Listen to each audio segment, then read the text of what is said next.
So hello friends, welcome back. വീണ്ടും തോറ്റൊരു മാച്ചിനെ പറ്റി സംസാരിക്കാനാണ് വന്നിട്ടുള്ളത്. ഡിഫറൻസ് ഒന്നുമില്ല.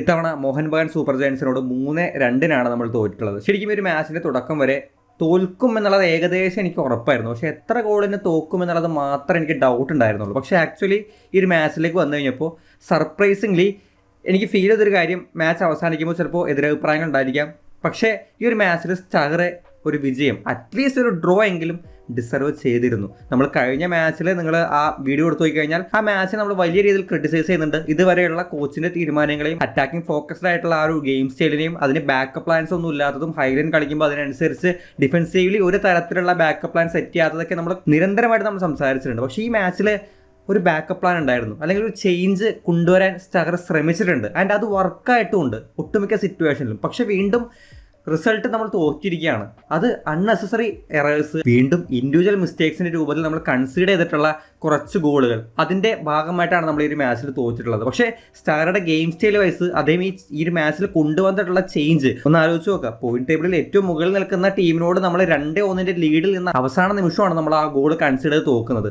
അവിടെ ഒരു നിരുപാധികമായിട്ടുള്ള ഏകപക്ഷീയമായിട്ടുള്ള ഒരു മാച്ച് ആയിരുന്നില്ല അത്. പല സിറ്റുവേഷനിലും ബ്ലാസ്റ്റേഴ്സ് ഈ പറഞ്ഞ പോലെ ആ മോഹൻ ബഗാൻ എന്ന് പറയുന്ന ടീമിനെതിരെ വലിയ രീതിയിൽ മികച്ച പെർഫോമൻസിലേക്ക് വരുന്നുണ്ടായിരുന്നു. ആ ഗ്രാഫിൽ പലപ്പോഴും ബ്ലാസ്റ്റേഴ്സ് മുന്നോട്ട് വരുന്നുണ്ടായിരുന്നു. പക്ഷേ കളിക്ക് വിപരീതമായിട്ട് പല സിറ്റുവേഷൻസിലും നമ്മൾ വഴങ്ങുന്ന അനാവശ്യമായിട്ടുള്ള എറേഴ്സ്, അത് തന്നെയാണ് ഈ ഒരു മാച്ചിൽ നമുക്ക് ഈ പറഞ്ഞ പോലെ പ്രശ്നമായിട്ടുള്ളത്. ആൻഡ് ഈ മാച്ചിൽ എനിക്ക് മനസ്സിലാക്കാൻ പറ്റിയൊരു കാര്യം, നമ്മൾ പല മാച്ചിലും പ്ലേയേഴ്സിനെ കുറ്റം പറയുന്നതിനോടൊപ്പം തന്നെ സ്റ്റാറുടെ ടാക്ടിക്സിനെ പറ്റിയും ബാക്കപ്പ് പ്ലാൻ ഇല്ലാത്ത ഡിഫൻസീവ് സ്ട്രാറ്റജീസിനെ പറ്റിയും സംസാരിക്കാറുണ്ടെങ്കിലും ഈ മാച്ച് നമുക്ക് മതിയായ പ്ലേയേഴ്സ് ഇല്ലാത്തതുകൊണ്ട് മാത്രം, മതിയായ ബാക്കപ്പ് പ്ലേയേഴ്സോ അല്ലെങ്കിൽ ഈ പറഞ്ഞ പോലെ ക്വാളിറ്റിയുള്ള പ്ലേയേഴ്സോ ഇല്ലാത്തതുകൊണ്ട് മാത്രം തോറ്റിട്ടുള്ള ഒരു മാച്ച് പോലെയാണ് എനിക്ക് ഫീൽ ചെയ്തത്. അതിലേക്ക് വരുമ്പോൾ പ്രൂഫ് അടക്കം ഞാൻ കാണിച്ചു തരാം. മാച്ച് തുടങ്ങുമ്പോൾ നമ്മൾ നിരന്തരമായിട്ട് ചെയ്ത വീഡിയോയിൽ പറയുന്ന ഒരു കാര്യമാണ് നോവ. നമ്മൾ വിങ്ങേഴ്സിനെ ഒഫൻസീവിൽ പ്ലേസ് ചെയ്യുമ്പോൾ ആ വിങ്ങിൽ വരുന്ന സ്പേസും അതിലൂടെ ഓപ്പണന്റ് ഈ നോവയുടെ ആ ഡിഫൻസീവ് പ്രശ്നം മുതലെടുത്തുകൊണ്ട് ഈ പറഞ്ഞ പോലെ നമ്മൾ ആ ഒരു വിങ്ങിലൂടെ വരുന്ന ഗോളുകൾ, അത് കഴിഞ്ഞ മാച്ചിലും കണ്ടു, അതിന് മുൻപുള്ള മാച്ചിലും കണ്ടു. ഈ സീസണിൽ ഉടനീളം നമ്മൾ ഒഫൻസീവ് വിങ്ങേഴ്സിനെ വെച്ച് കളിക്കുമ്പോൾ ഉണ്ടാവുന്ന പ്രശ്നങ്ങൾ കാണുന്നുണ്ട്. പ്ലസ് ഇതേ സംഭവം തന്നെ നമ്മൾ ഈ പറഞ്ഞ പോലെ പ്ലേയേഴ്സ് ലോക്കായി പോകുന്ന സിറ്റുവേഷൻ, നോവ ഇതുപോലെ മുന്നോട്ട് കയറി വന്നിട്ട് അദ്ദേഹത്തിന് ഈ പറഞ്ഞ ഓപ്ഷൻസ് ഇല്ലാത്തതും അദ്ദേഹത്തെ പൂട്ടാൻ എളുപ്പമാവുന്ന സിറ്റുവേഷൻസ് ഒക്കെ വരുന്നുണ്ടായിരുന്നു. ആൻഡ് അതുപോലെ തന്നെ ഹൈലൈൻ കളിക്കുന്നതും ഡിഫൻസീവിൽ നമ്മൾ ഷേപ്പ് ഷിഫ്റ്റ് ചെയ്യാത്തതും അതും ഒരു പ്രശ്നമായിട്ട് പറഞ്ഞിരുന്നു. പക്ഷേ ഈ പറഞ്ഞ പ്രശ്നങ്ങൾക്കൊക്കെ ഒരൊറ്റ ചേഞ്ച് കൊണ്ട്, ഒരൊറ്റ ഇൻക്ലൂഷൻ കൊണ്ട് പരിഹാരം കാണാൻ സ്റ്റാറൊക്കെ സാധിച്ചിരുന്നു. സൈഫ് ലൈനപ്പ് കണ്ടപ്പോൾ എൻ്റെ റിയാക്ഷൻ എന്തിന് എന്ന് തന്നെയായിരുന്നു. പക്ഷേ അവിടെ വേണ്ട ഒരു പ്ലെയർ, അല്ലെങ്കിൽ നമുക്ക് ഇപ്പോൾ ആവശ്യമായിട്ടുള്ളൊരു പ്ലെയർ സൈഫാണ് എന്നല്ല, സൈഫിനെ പോലെ കളിക്കുന്ന അല്ലെങ്കിൽ ലെഫ്റ്റ് ഫുട്ടർ ആയിട്ടുള്ള ഡിഫൻസീവ്ലി മാനേജ് ചെയ്യാൻ പറ്റുന്ന, ഒഫൻസീവ്ലി കളിക്കാൻ പറ്റുന്ന ഒരു പ്ലെയറാണ്. എന്താണ് സ്റ്റാർ ഇവിടെ ചെയ്തതെന്ന് വെച്ച് കഴിഞ്ഞാൽ നമ്മൾ ഡിഫൻസീവ്ലി ഷേപ്പ് ചേഞ്ച് ചെയ്ത് കളിച്ചു. നമ്മൾ ഇതുവരെയും അങ്ങനെ ഒരു പരിപാടിയിലേക്കേ പോയിട്ടില്ല. ഡിഫൻസ് ചെയ്യുമ്പോൾ അല്ലെങ്കിൽ ഡിഫെൻഡ് ചെയ്യുമ്പോൾ 4-3-3 വെച്ചിട്ടോ അല്ലെങ്കിൽ 4-2-3-1 വെച്ചിട്ടോ തന്നെയാണ് നമ്മൾ ഡിഫെൻഡ് ചെയ്യാറുള്ളത്. പക്ഷേ ഇവിടെ ഒരു 5-4-1 ഡിഫൻസിലേക്ക് ഇറക്കിയായിട്ട് ഡിഫെൻഡ് ചെയ്യാൻ ഈ സ്റ്റാറെ ശ്രമിച്ചു. പോരാത്തതിന് ഇവിടെ നമ്മൾ നവോച്ച ആൻഡ് സൈഫ്, ഇവർ രണ്ടുപേരുടെയും പോസ്റ്റ് നോക്കുകയാണെങ്കിൽ നവോച്ച ഈ പറഞ്ഞ പോലെ കുറച്ചുകൂടി അകത്തും സൈഫ് പുറത്തുമായിട്ട്. സൈഫിന്റെ ഒരു റോൾ എന്ന് പറയുന്നത് ഡിഫെൻഡ് ചെയ്യുമ്പോൾ ഒരു ലെഫ്റ്റ് ബാക്ക് ആയിട്ടും, ഒഫൻഡ് ചെയ്യുമ്പോൾ അതായത് അറ്റാക്ക് ചെയ്യുമ്പോൾ അദ്ദേഹം മുന്നോട്ട് കയറി വന്നൊരു ലെഫ്റ്റ് വിങ്ങർ ആയിട്ടും, നോവയ്ക്ക് ഒപ്പം കളിക്കുന്ന, നോവയ്ക്ക് പാരലായിട്ട് കളിക്കുന്ന രീതിയിലും വന്നു. നവോച്ച ഒഫൻഡ് ചെയ്യുമ്പോൾ ഒരു സെൻറ്റർ ബാക്കിലേക്ക് ഇറങ്ങി നിന്നിട്ട് ഒരു കവർ കൊടുക്കുന്ന, ഇൻ കേസ് നോവ ബീറ്റ് ആയി കഴിഞ്ഞാൽ അവിടെ സൈഫ് ഉണ്ടാവും, സൈഫ് ബീറ്റ് ആയി കഴിഞ്ഞാൽ നോവ ഉണ്ടാവും. ഈ രീതിയിൽ ഒരു എക്സ്ട്രാ പ്രൊട്ടക്ഷൻ കിട്ടുന്ന രീതിയിൽ നവോച്ച വരുന്നു. ഒഫൻഡ് ചെയ്യുന്ന സമയത്ത്, അത് അറ്റാക്കിലേക്ക് പോകുന്ന സമയത്ത് Naocha left back portion cover ചെയ്യുന്നു. സോ ഇവിടെ രണ്ട് കാര്യങ്ങൾ, ഡിഫൻസും ഒഫൻസും ഒരുപോലെ പരിഹരിക്കാൻ ഈ ഒരൊറ്റ ചേഞ്ചിലൂടെ സാധിച്ചു. നോവയ്ക്ക് ഈ പറഞ്ഞ പോലെ ഒരുപാട് ഡിഫൻസീവ്ലി ഇറങ്ങി വരേണ്ട ആവശ്യമില്ല. അദ്ദേഹത്തിന് ഫ്രീഡത്തോടു കൂടി ഒഫൻസീവ്ലി ഫോക്കസ് ചെയ്യാം, അദ്ദേഹത്തിന് മുന്നോട്ട് കയറി പോകാം. ഈ പറഞ്ഞ പോലെ പ്രസ് ചെയ്യണമെങ്കിൽ പ്രസ് ചെയ്യാം, ഔട്ട് ഓഫ് പോസിഷൻ ആണെങ്കിൽ ആവാം. പക്ഷെ അതൊന്നും പ്രശ്നമല്ല, കാരണം കൃത്യമായ രീതിയിൽ ലൈനിൽ റിക്കവർ ചെയ്യാൻ ഒരു ബാക്കപ്പ് പ്ലെയർ ആയിട്ട് സൈഫ് എപ്പോഴും ഉണ്ടാവും.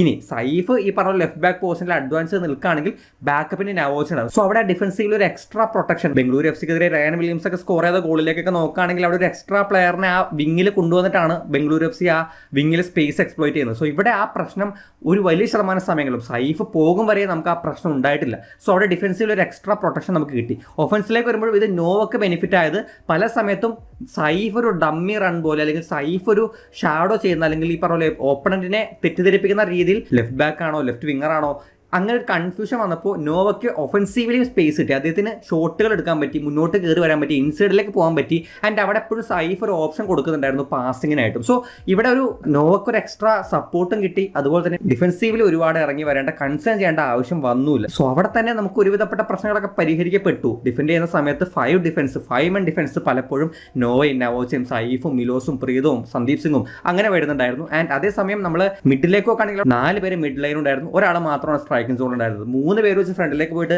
ആ പ്രസ് ചെയ്യുന്ന പരിപാടി ഷാർ ഉപേക്ഷിച്ചു. സോ ഇവിടെ തന്നെ നമുക്ക് ഒരുപാട് റിക്കവറീസ്, മിഡിൽ നിന്ന് വന്നിട്ടുള്ള റിക്കവറീസ് ഒരുപാട് കാണാൻ സാധിച്ചു. കൗണ്ടർ പ്രസ്സിങ്ങിന് ആപ്റ്റ് ആവുന്ന രീതിയിൽ നമ്മൾ ഒരുപാട് സെക്കൻഡ് ഹാഫിലൊക്കെ നോക്കുകയാണെങ്കിൽ നിരന്തരമായിട്ട് നമ്മൾ ആ ഗോൾ സ്കോർ ചെയ്തത് പോലും ഈ രീതിയിലാണ്. നമ്മൾ കൗണ്ടർ പ്രസ് ചെയ്ത് പന്ത് തിരിച്ചെടുത്തിട്ടാണ് ആ ഗോൾ സ്കോർ ചെയ്യുന്നത്. സോ ഷാറുടെ പ്ലാൻ എന്താണോ അത് വർക്കാക്കാൻ പറ്റുന്ന രീതിയിലേക്കുള്ള ഒരു ഷിഫ്റ്റിംഗ്, ഒരു ചേഞ്ച് ഷാറയ്ക്ക് ഈ മാച്ചിൽ കണ്ടുപിടിക്കാൻ സാധിച്ചു. അവിടെ അദ്ദേഹം വിജയിച്ചിട്ടുണ്ട്, അത് വർക്ക് ചെയ്തിട്ടുണ്ട്. ഇനി റൈറ്റ് സൈഡിലേക്ക് വരാണെങ്കിൽ ലൂണെ ഒരു റൈറ്റ് വിങ്ങർ ആയിട്ട് നമ്മൾ ഇവൻ്റെ സീസണിലൊക്കെ റൈറ്റ് വിങ്ങർ അല്ലെങ്കിൽ ലെഫ്റ്റ് വിങ്ങർ ആ ഒരു സൈഡിൽ നിന്നിട്ട് ലൂണ ഫ്രീ റോൾ എടുത്ത് കളിക്കുന്നത് കണ്ടിട്ടുണ്ട്. സോ ആ രീതിയിലുള്ള ഒരു പോസ്റ്റിലേക്ക് ലൂണയും വന്നു. അവിടെയും ഈ പറഞ്ഞ പോലെ ലൂണ ആ സൈഡിൽ ഒരു മിഡ്ഫീൽഡിലേക്ക് ഇറങ്ങി നിന്ന് കളിച്ചു. ആ സൈഡിലൂടെ മുന്നേറ്റങ്ങൾ വരാണെങ്കിൽ സന്ദീപ് സിംഗ് കവറിനുണ്ടാവും, സന്ദീപ് സിംഗിനെ കവറായിട്ട് പ്രീതം കോട്ടാൽ. സോ അവിടെ ഒരു ഷിഫ്റ്റിംഗ് കറക്റ്റ് 5 men വരുന്നത് കൊണ്ട് തന്നെ മിലോസും പ്രീതവും ഒന്ന് റൈറ്റിലേക്ക് ഷിഫ്റ്റ് ചെയ്ത് കഴിഞ്ഞാൽ ഈ പറഞ്ഞ സന്ദീപിന് ഒരു ബാക്കപ്പായി, ഇപ്പുറത്ത് നവോച്ച ഷിഫ്റ്റ് ചെയ്ത് കഴിഞ്ഞാൽ സൈഫിന് ഒരു ബാക്കപ്പായി. വിങ്ങിലൂടെ ഓപ്പണന്റ് സ്പേസ് എക്സ്പ്ലോർ ചെയ്യുന്ന പ്രശ്നങ്ങളെ പരിഹരിക്കാനും അവിടെ സാധിച്ചു. സോ ഇങ്ങനെയൊക്കെ നല്ല രീതിയിൽ ബ്ലാസ്റ്റേഴ്സ് നമ്മൾ സർപ്രൈസിംഗ് പ്രതീക്ഷിച്ചതില്ല അത്രയും നല്ല രീതിയിൽ ബ്ലാസ്റ്റേഴ്സ് ഒരു മാച്ച് സ്റ്റാർട്ട് ചെയ്യുന്നു. മോഹൻ ബഗാന് ചാൻസ് ഇല്ലാത്ത രീതിയിൽ കണ്ടിന്യൂ. നമ്മൾ അറ്റാക്ക് ചെയ്യുന്നു, മിഡിൽ റിക്കവറീസ് വരുന്നു, പിന്നെ അവിടുത്തെ അറ്റാക്ക് ചെയ്യുന്നു, ഡിഫൻസീവ്ലി ഹൈ ബോൾ വരുമ്പോഴോ ലോങ് ബോൾ വരുമ്പോഴോ കൃത്യമായിട്ട് റിക്കവർ ചെയ്യുന്നു, അത് പ്രശ്നമായിട്ട് മാറുന്നില്ല. ഇങ്ങനെ നല്ല രീതിയിൽ പൊക്കോണ്ടിരിക്കുമ്പോൾ അവിടെ സച്ചിൻ്റെ വക ഒരു ചെറിയ മിസ്റ്റേക്ക്, അത് നമ്മൾ സ്ഥിരമായിട്ട് ഈ സീസണിലുടനീളം നമ്മൾ എക്സ്പീരിയൻസ് ഗോൾ കീപ്പർ ഇല്ലാത്തതിൻ്റെ പ്രശ്നം അനുഭവിച്ചുകൊണ്ടേ ഇരിക്കുകയാണ്. ആ മിസ്റ്റേക്കിൽ 2 പേരെ പറയാം. ഒന്ന് കുറച്ചുകൂടി നല്ല രീതിയിൽ റിയാക്ട് ചെയ്യേണ്ട പൊസിഷനിൽ മിസ്റ്റേക്ക് പറ്റിയ സച്ചിനുണ്ട്, പ്ലസ് അവിടെ ഒരു ഡിഫൻസീവ് ലൈൻ മെയിൻറ്റെയിൻ ചെയ്യാത്ത, നമ്മൾ അവിടെ ഒരു ഓൾറെഡി പറഞ്ഞൊരു കാര്യമാണ് ലീഡർഷിപ്പ് ക്വാളിറ്റിയുള്ള ലൈൻ മെയിൻറ്റെയിൻ ചെയ്ത് കളിക്കാൻ പറ്റുന്ന ഒരു ഡിഫൻസീവ് ലൈൻ നമുക്ക് വേണമെന്നുള്ളത്. പ്രീതം കോട്ടാൽ ഈ സിറ്റുവേഷനിൽ ഇറങ്ങി നിൽക്കേണ്ടതിൻ്റെ ആവശ്യം ഉണ്ടോ എന്നുള്ള സംശയമാണ്. അദ്ദേഹം ഒന്ന് ക്ലവറായിട്ട് കയറി നിന്നിരുന്നെങ്കിൽ അവിടെ നമുക്ക് മെക്ലറനെ ഓഫ് സൈഡിൽ പൂട്ടാമായിരുന്നു. റഫറി അത് വിളിക്കുമോ എന്നുള്ളത് പിന്നത്തെ കാര്യം. പക്ഷേ ഈ പറഞ്ഞ പോലെ ഒരു ഓഫ് സൈഡ് ട്രാപ്പ് നമുക്ക് അവിടെ ഇടാൻ പറ്റുമായിരുന്നു. സോ അങ്ങനെ നമ്മളൊരു മിസ്റ്റേക്കിൽ അവർക്ക് ഗോൾ വഴങ്ങുന്നു. പിന്നെ നമ്മൾ ഈ പറഞ്ഞ പോലെ ബാക്ക് ഫുട്ടിലാവുന്നു, നമുക്ക് ആ ഒരു പ്രഷർ അവരിലേക്ക് ഇടാൻ പറ്റുന്നില്ല. പിന്നെ നമ്മൾ എങ്ങനെയൊക്കെയോ വീണ്ടും സമനില ഗോൾ സെക്കൻഡ് ഹാഫിൽ അടിക്കുന്നുണ്ട്. രണ്ടാമത്തെ ഗോൾ ലീഡിലേക്ക് നമ്മൾ വരുന്നുണ്ട്. പക്ഷെ വീണ്ടും ഇതുപോലെ കുറച്ചുകൂടി നല്ല പെർഫോമൻസ് വന്നിരുന്നെങ്കിൽ ആ സേവ് നടത്താൻ പറ്റുമായിരുന്ന രീതിയിൽ തന്നെയാണ് രണ്ടാമത്തെ ഗോളും വരുന്നത്. സോ മൂന്നാമത്തെ ഗോൾ പിന്നെ ഒന്നും പറയാൻ പറ്റില്ല. ഒരു എന്താ സംഭവിച്ചെന്നുള്ളത് ഇപ്പോഴും മനസ്സിലായിട്ടില്ല. ആ ഷോട്ട് എങ്ങനെയാണ് എവിടെ നിന്നാണ് ഒരു ഡിഫ്ലക്ഷനും കണ്ടിരുന്നു. സോ ആ ഗോൾ മാത്രമാണ് ശരിക്കും ഈ ഒരു മാച്ചിൽ ബ്ലാസ്റ്റേഴ്സ് വഴങ്ങാൻ ചാൻസ് ഉണ്ടായിരുന്ന ഒരു ഗോൾ. ബാക്കി 2 ഗോളും ഇവിടെ അനാവശ്യമായിട്ട് വഴങ്ങി. അങ്ങനെയാണെങ്കിൽ ഒരു 2-1 നമുക്ക് ജയിക്കാൻ പറ്റുന്ന രീതിയിൽ ഈ ഗോൾ മാർജിൻ വരേണ്ടിയിരുന്നത്. സോ ഇവിടെ വീണ്ടും ഈ പറഞ്ഞ പോലെ നമ്മൾ നന്നായിട്ട് കളിച്ചിട്ടും തോൽക്കേണ്ട ഒരു അവസ്ഥയിലേക്കാണ് കാര്യങ്ങൾ പോയിക്കൊണ്ടിരിക്കുന്നത്. സോ ഇവിടെ ടാക്ടിക്സ് വൈസ് സ്റ്റാറുടെ കയ്യിൽ കാര്യങ്ങളുണ്ട്, നമ്പേഴ്സ് ഉണ്ട്, ഒരുപാട് കാര്യങ്ങൾ ചേഞ്ച് ചെയ്യുന്നുണ്ട്. അദ്ദേഹത്തിന് ഇങ്ങനെ മാറ്റങ്ങൾ കൊണ്ടുവന്ന് ഈ പറഞ്ഞ ഗെയിമിൽ പിടിച്ചേക്കാൻ പറ്റും. പക്ഷേ അതിനെ അനുകൂലിക്കുന്ന പ്ലേയേഴ്സിന് അദ്ദേഹത്തിന് ഇല്ലെങ്കിൽ ഇത് തന്നെയാണ് അവസ്ഥ. നമുക്ക് നല്ലൊരു goal keeper, experience goal keeper വേണം, ലൈൻ മെയിൻറ്റെയിൻ ചെയ്ത് കളിക്കാൻ പറ്റുന്ന പ്ലേയേഴ്സ് ഡിഫൻസിൽ വേണം. ഈ പറഞ്ഞ പോലെ ചില സമയത്ത് നമ്മൾ അറ്റാക്ക് ചെയ്യുന്നുണ്ടെങ്കിലും ഈ ചില അനാവശ്യമായുള്ള ബാക്ക് പാസുകൾ അവിടെ നമ്മൾ ഓൾറെഡി പറഞ്ഞതാണ് ഡീപ് പ്ലേയിങ് പ്ലേ മേക്കറിൻ്റെ ആവശ്യം. അറ്റാക്ക് എങ്ങനെയൊക്കെയോ സ്റ്റാറെ സെറ്റാക്കി എടുത്തു, ഡിഫൻസും സെറ്റാക്കി എടുത്തു. പക്ഷേ ഡിഫൻസിലേക്ക് വരുന്നൊരു ബോൾ ഇതുപോലെ മിസ്റ്റേക്ക് കൊണ്ട് നമ്മൾ ഗോൾ വഴങ്ങിക്കഴിഞ്ഞാൽ പിന്നെ എങ്ങനെയാണ് ശരിയാവുന്നത്? സോ ഇവിടെ എനിക്ക് ഒരിക്കലും ഈ ഒരു മാച്ച് കംപ്ലീറ്റ്ലി സ്റ്റാറുടെ കുറ്റമായിട്ട് തോന്നുന്നേ ഇല്ല. ഇവിടെ നമുക്ക് ആവശ്യമായിരുന്നത് കറക്റ്റ് ക്വാളിറ്റി പ്ലെയേഴ്സാണ്. അതുണ്ടായിരുന്നെങ്കിൽ നമുക്ക് ഈ പറഞ്ഞ പോലെ ഒരു ചേഞ്ച്, ഡിഫറൻസ്, ഈ ഗോൾ മാർജിൻ ഒരിക്കലും ഈ 3 ഗോൾ നമ്മൾ വഴങ്ങേണ്ടിയിരുന്ന ഒരു മാച്ച് ആയിരുന്നില്ല. ടാക്ടിക്കലി ടേബിൾ ടോപ്പിൽ നിൽക്കുന്ന ടീമിൻ്റെ കോച്ചിൻ്റെ തന്ത്രങ്ങളെ മറികടക്കുന്ന രീതിയിൽ തന്നെയാണ് സ്റ്റാർ ഈ മാച്ചിൽ വന്നത്. സെക്കൻഡ് ഹാഫിൽ പിന്നെ വന്നൊരു പ്രശ്നം എന്ന് പറയുന്നത് ആഷിഖ് കുര്യൻ്റെ ഇൻക്ലൂഷൻ. നമ്മുടെ ലെഫ്റ്റ് സെക്യൂർ ആക്കി കഴിഞ്ഞപ്പോൾ ഇപ്പുറത്തെ റൈറ്റിലുണ്ടായിരുന്ന കുറച്ച് വിടവുകൾ ഉണ്ടായിരുന്നു. ലൂണയാണ് അവിടെ ഈ പറഞ്ഞ പോലെ ഡിഫെൻഡ് ചെയ്യേണ്ടത്. ആ സിറ്റുവേഷനിൽ നമുക്ക് സൈഫിനെ പോലെ ഒരു പ്രൊട്ടക്ഷൻ അവിടെ ഉണ്ടായിരുന്ന സന്ദീപാണ്. സോ അവിടെ ഈ പറഞ്ഞ പോലെ ആഷിഖ് സന്ദീപിൻ്റെ ആ ഒരു വീക്ക്നെസ്സുകൾ മുതലെടുത്ത് കുറച്ച് മുന്നോട്ട് കയറി വന്ന സെക്കൻഡ് ഹാഫിൽ ആഷിഖിൻ്റെ ഇൻക്ലൂഷൻ തീർച്ചയായിട്ടും ടാക്ടിക്കലി മൊളീനയുടെ ബ്രില്യൻസ് ആയിട്ട് പറയണം. സോ അവിടെ അങ്ങനെ ഒരു ആഷിഖിനെ ഇറക്കാൻ അവരുടെ കയ്യിൽ ആഷിഖുണ്ട്, നമ്മുടെ കയ്യിൽ ആരുണ്ട്? നമുക്ക് അങ്ങനെ ഒരു പ്ലെയർ ഇല്ല. അങ്ങനെ ഒരു നമ്മൾ ആ ഒരു സിറ്റുവേഷൻ ലീഡിൽ നിൽക്കുമ്പോഴോ അല്ലെങ്കിൽ ഒന്ന് പിറകിലേക്ക് നിൽക്കുമ്പോഴോ ഈ പറഞ്ഞ പോലെ ഓപ്പണറിനെ ടാക്ടിക്കലി ആ ഒരു എക്സ്പ്ലോയിറ്റ് ചെയ്യുന്ന രീതിയിൽ ഒരു പ്ലെയറിനെ ഒരു ഇമ്പാക്ട് സബ് എന്നൊക്കെ പറഞ്ഞതിൽ കൊണ്ടുവരാൻ പറ്റുന്ന പ്ലേയേഴ്സ് നമുക്ക് ഇല്ല, ബെഞ്ചിലില്ല.